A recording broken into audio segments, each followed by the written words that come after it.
There, fellow storytellers. Today, in Tales and Threads, we are diving into something that is at the heart of every book that has ever kept you up past your bedtime. It's not the plot twists or the fancy prose, though those things do matter. It's the characters. Think about it.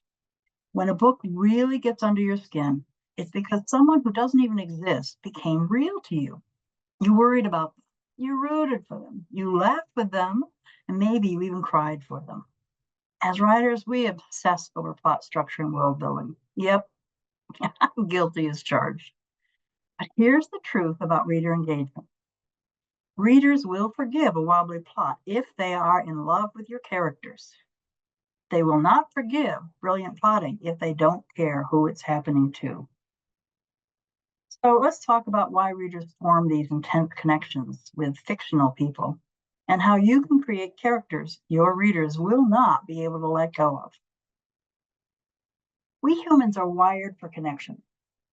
Evolution made us social creatures because it helped us to survive.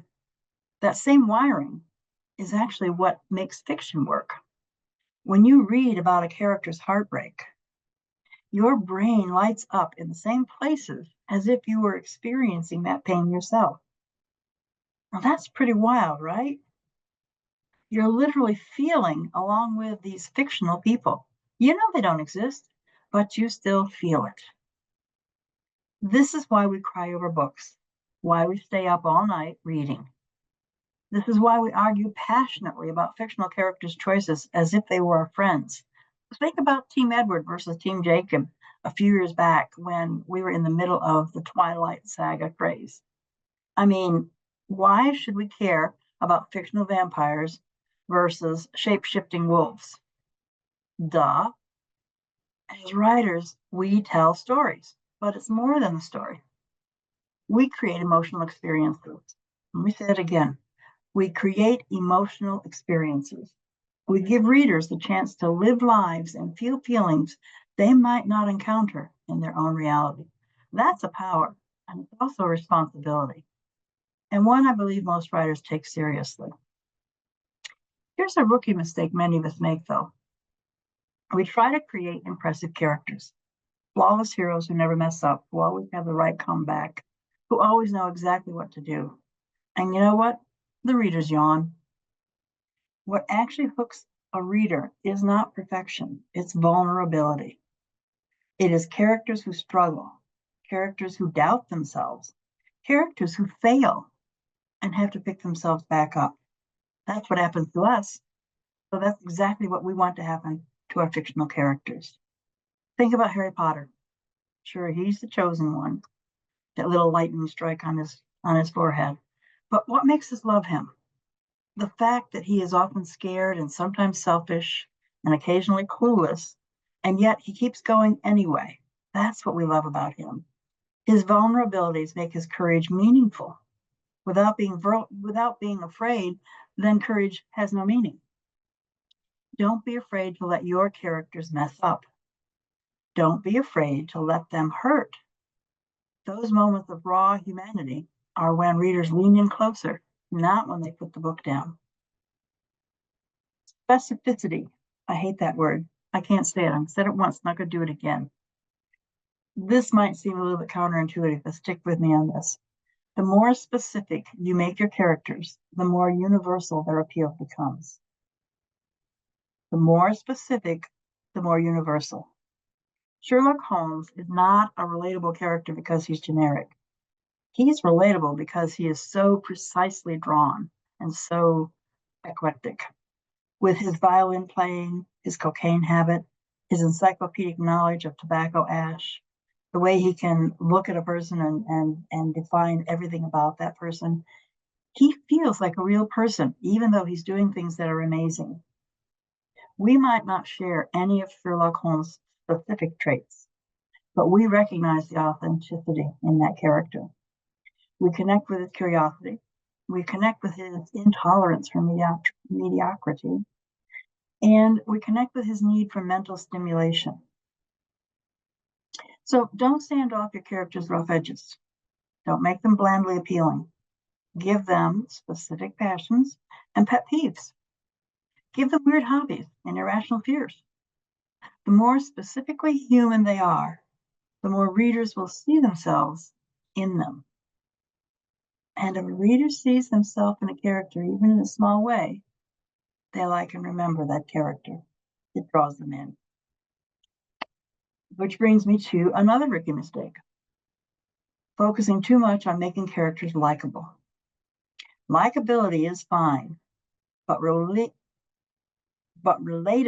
is what matters. That's a mouthful. Likability is fine and it's important, but relatability is what matters. Let's look at Walter White from Breaking Bad. He's not exactly a sweetheart.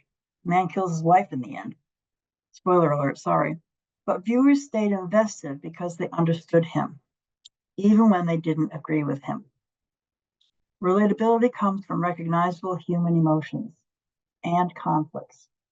It comes from characters facing tough choices with no perfect answers.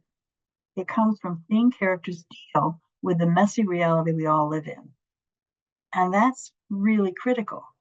Reality has to be a part of fiction in order for your readers to become engaged. This doesn't mean your protagonists should be awful, hateful people, but it does mean prioritizing honest character behavior over making your reader comfortable about the character's personality is important. Why do you think all of these grumpy sunshine romances work? You don't like these grumpy men, but boy, when they have one really great trait, they love the female, that's a great trait. All of a sudden, we like them. Trust me, readers can handle complicated characters. What they cannot handle is fake characters. We're all suckers for a good transformation story, and characters should transform. Transformation is hardwired into us. We want to believe people can change. We want to believe people can overcome their flaws and become better versions of themselves. As much as we all object to change, the reality is we know it's a part of life. And seeing characters grow and change brings their reality into our reality. Static characters will rarely capture a reader's heart in the way a dynamic one does. A character who starts with beliefs or fears and gradually evolves beyond those, it creates an emotional journey readers can invest in and will invest in. Let's look at Elizabeth Bennet. This is one of my favorite books. Her core personality does not change drastically, but her understanding of herself and others does. Her growth is what makes Pride and Prejudice a satisfying and memorable story, rather than a series of events. As you create your characters, ask yourself, what do they need to learn? What false beliefs are holding them back? What growth would feel both challenging and authentic for them? That internal journey often hooks readers more than external adventures. So build that into your characters. Stop and look at the characters you create and ask those questions and write it down so you know what the answers are. Look, we all know the technical stuff matters: plot, pacing, prose. But without characters the readers care about, even the most perfectly structured story will fall flat. When we create characters who feel authentically human, with vulnerabilities, with specific traits and flaws, and who have the capacity for growth, we create emotional connections that will last long after the readers close the book. Your characters are the heart of your story. Get to know them. Listen to them. Let them surprise you. Because when they feel real to you, they will feel real to your readers. And when readers care about your characters, they'll follow them anywhere, even through a mediocre plot or the occasional clunky dialogue. Not that any of us ever write clunky dialogue, right? Right. Remember, in fiction, just like in life, it's the connections that matter most. Create characters who are worthy of your reader's emotional investment, and everything else will follow. Happy writing, everyone. This has been Casey with another episode of Tales and Threads. Thanks for listening. Please subscribe to the Author's Voice podcast and let us know your thoughts about this and any of our discussions in the comments below.